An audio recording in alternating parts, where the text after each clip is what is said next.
coup dur pour le prince Harry. Alors que l'office cadet de Charles III poursuivait le Home Office pour monétiser les services de la Metropolitan Police pour assurer sa sécurité, l'époux de Meghan Markle a été débouté de ses demandes mardi 23 mai. À la suite de cette défaite, le père d'Archie et Lilibet va devoir régler près de 10,000 $ à son opposant. Mais cette dépense sera bien la moindre qui découlera des batailles légales du beau-frère de la princesse Catherine.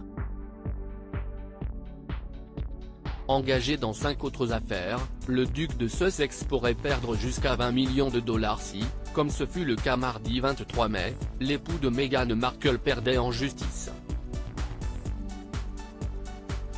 Pour le média Newsweek, l'avocat britannique Mark Stevens a clarifié l'origine des dépenses qui pourraient attendre le prince Harry en cas d'échec.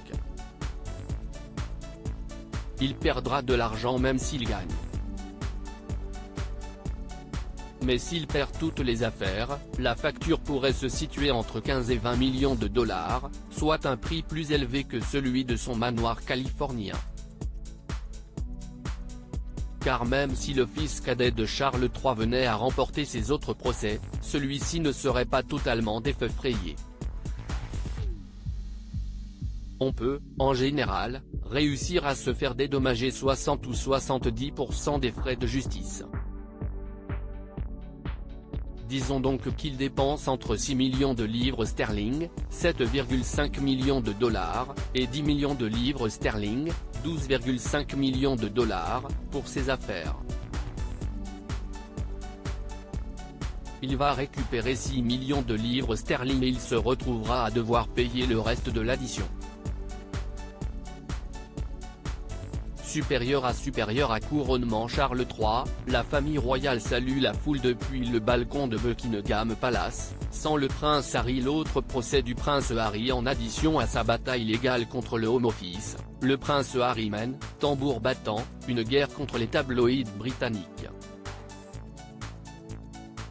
L'époux de Meghan Markle a notamment poursuivi le Daily Mirror, accusant le média d'avoir hacké sa boîte vocale pour en soutirer des informations confidentielles. Le duc de Sussex exprimait déjà toute sa rancœur contre la presse d'outre-Manche dans son documentaire Netflix intitulé Meghan et Harry.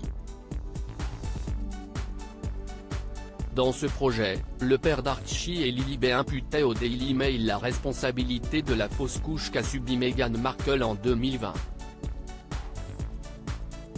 Plus récemment, le couple a été pris en filature par des paparazzi dans les rues de New York, au sortir d'une cérémonie de remise de prix.